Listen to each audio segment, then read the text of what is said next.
Welcome to Beyond 6 Seconds, the podcast that goes beyond the 6-second first impression to share the extraordinary stories of neurodivergent people. I'm your host, Carolyn Keel. Thanks for joining me on this special solo episode of Beyond 6 Seconds. Today, I'm going to talk about autism diagnosis, or more specifically, how I got my late diagnosis of autism as an adult. I'm getting a lot of questions about my experience, so I realized this would probably make a good episode for the show. If this is the first episode of Beyond 6 Seconds that you're listening to, then welcome. I'm so glad you found the show.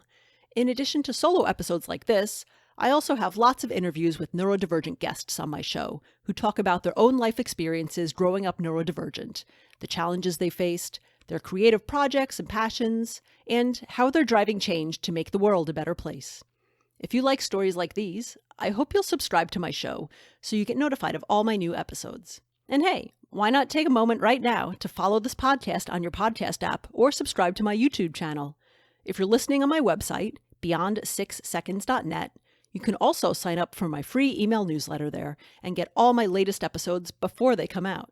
And if you've listened to this podcast before, thank you and welcome back.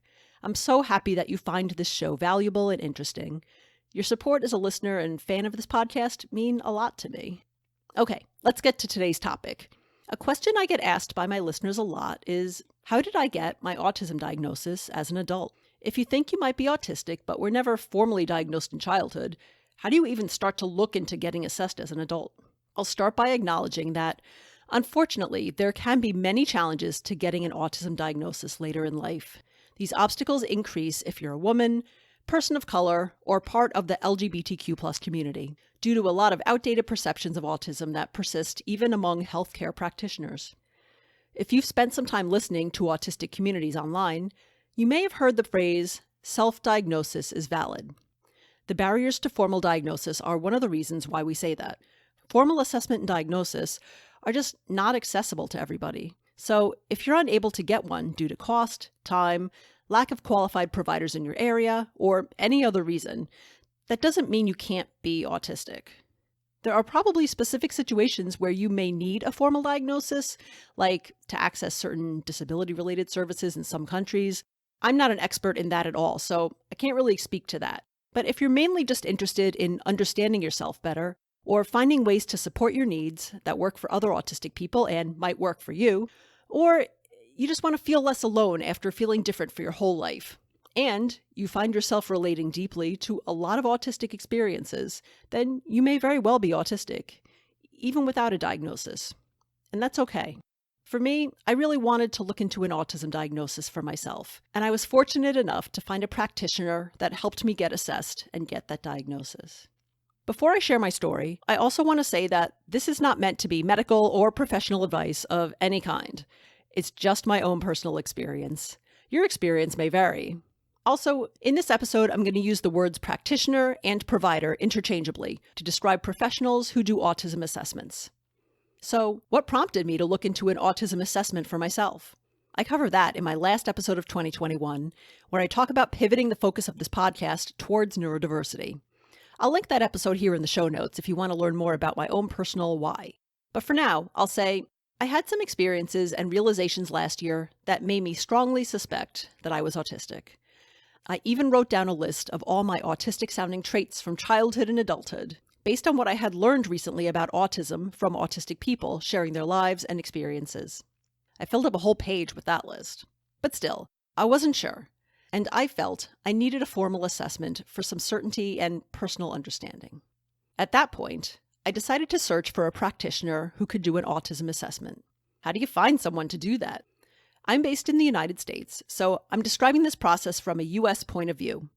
One way that people do this is by asking for a referral to a psychologist or other psychology professional who's qualified to assess autism. This referral usually comes from a doctor, like a primary care physician, or another psychology specialist, if they're not qualified to do autism assessments themselves. I've learned that not all psychology professionals can do autism assessments, but often they can refer you to someone who can. For me, I didn't go with a referral. Instead, I went looking online for a provider, which may be another option for you too. I used a directory of providers listed by country and U.S. state. Unfortunately, that directory is no longer online, but since then I found a similar directory on another website. I'll post the link to that directory in the show notes of this episode. The directory I used, and the directory I'm linking below, were both crowdsourced, so autistic people were adding their provider recommendations into the directory. It's definitely helpful, but you still have to do your own due diligence with any providers you're considering. On that website, I found a few psychologists licensed to practice in my state who had experience assessing autistic adults. Now in the US, licensing happens by state, so you'll need a practitioner who's licensed to practice in the state where you live if you're meeting with them remotely via telemedicine, or you'll need to be able to meet with them in their physical office. Fortunately, some states have agreements to recognize each other's licensing right now, so practitioners licensed in one state may also be allowed to practice in other nearby states. It varies by state, and the laws keep changing. The takeaway here is, even though telemedicine has become much more common over the past few years, your geographic location may still limit your practitioner choices, at least here in the US. I recommend researching practitioners in your state first, if you're in the US, and then in nearby states, if you can travel to their physical office, or confirm with them that they're licensed to practice in your state if you want to do remote visits from home. I looked at the directory website, wrote down the contact info of some nearby providers, and then did some more research on them. I looked at their websites. Many providers have their own websites. I read about their experience as they described it on their websites. Do they talk about their experience assessing autistic adults, specifically women? Experience with women was important to me because I'm a woman, and autism can present differently in women, so I wanted a provider who was knowledgeable about that. Experience with adults was important because, unlike with young children, the diagnostic tests for autism have to get under a lifetime of masking and coping skills.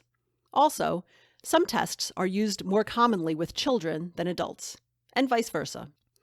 If you are LGBTQ or a person of color, it can be really helpful to find a practitioner with experience assessing autism in those adult populations. This might be described on their website. If so, great. If not, or if they don't have a website at all, you don't have to rule them out just yet. You'll just need to contact them directly for that information. At this point, after my online research, I had a short list of providers I wanted to contact. I emailed them to ask for more information about getting assessed for autism as an adult. Many providers offer a free consultation, like a 20 or 30-minute phone call, where they can tell you about their assessment process and answer your questions.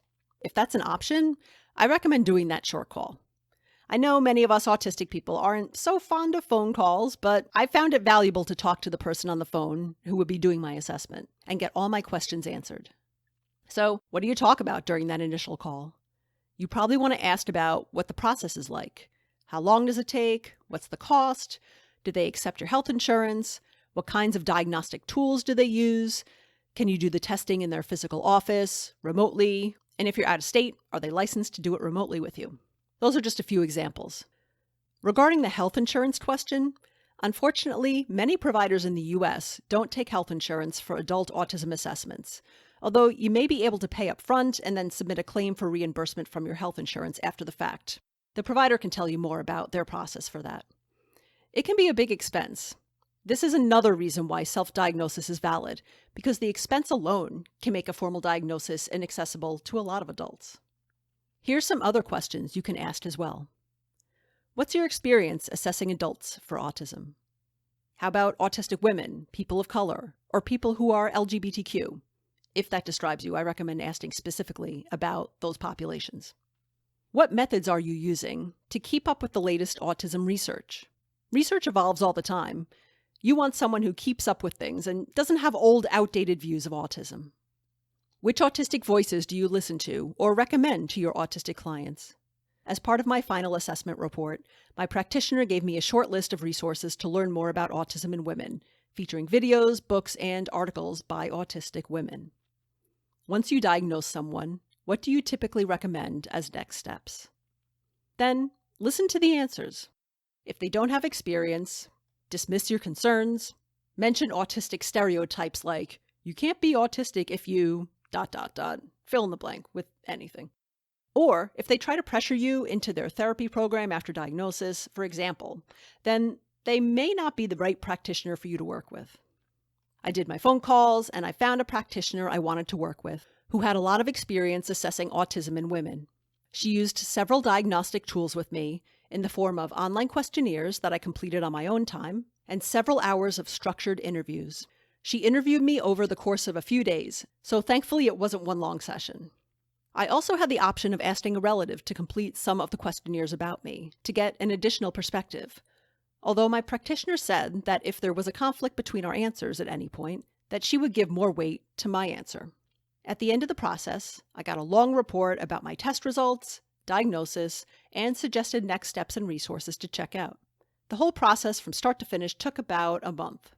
I think that's pretty quick from a lot of other autistic assessment stories that I hear from people. So, that's my autism diagnosis story. Your experience may vary. One thing I want to mention, if you do decide to look into getting assessed for autism, the assessment process and getting a diagnosis, or getting assessed and not getting an autism diagnosis at the end, can bring up a lot of feelings. Validating, joyful, painful, unexpected, conflicting, confusing, and ever-changing as you realize new things about yourself and process the assessment results. A good practitioner will realize this and offer you some resources and suggestions for future course of action, like therapy, for example. But for adults, sometimes there's not a lot of support that's helpful and easy to access. Many times, there's no clear course of treatment that follows after an assessment and diagnosis. If you can, have supportive friends or family who you can talk to during and after the assessment process to help you process your feelings. Share your feelings with people you trust. Journal if that helps. Ask for the support that you need. Be kind and patient with yourself. An autism diagnosis is just the beginning in a lot of ways. It can be a new beginning, and you may need a lot of time to really process what it means for you. I got my diagnosis several months ago, and I'm still processing what it means for me, and I probably will be processing that for a long time. Good luck, and I wish you all the best. If you pursue an assessment, I hope it brings you self-compassion and self-understanding. If this episode resonated with you, then please share it with a friend who might also find it valuable. You can share my website link, beyond6seconds.net, or share a link from whatever app or website you're listening from right now. If you don't have a specific friend in mind to share it with, then hey, you could always share this podcast on your social media. If you tag me on social media at beyond6seconds when you post, then I'll be able to write back and say thanks. I'm really passionate about getting these important stories about neurodiversity out into the world. Every time you share my podcast, it helps get these stories to people who really need to hear them, who feel less alone by hearing them. Sharing's an easy way to help make the world a little brighter for people, and you can be a part of that. So if you do decide to share, thank you. I love hearing directly from my listeners too. Did this episode help you? What topics should I talk about in future solo episodes?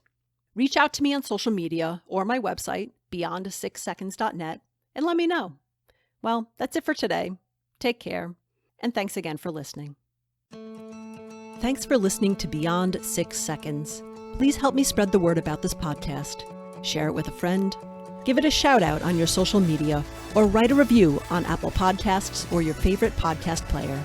You can find all of my episodes and sign up for my free newsletter at beyond6seconds.net. Until next time.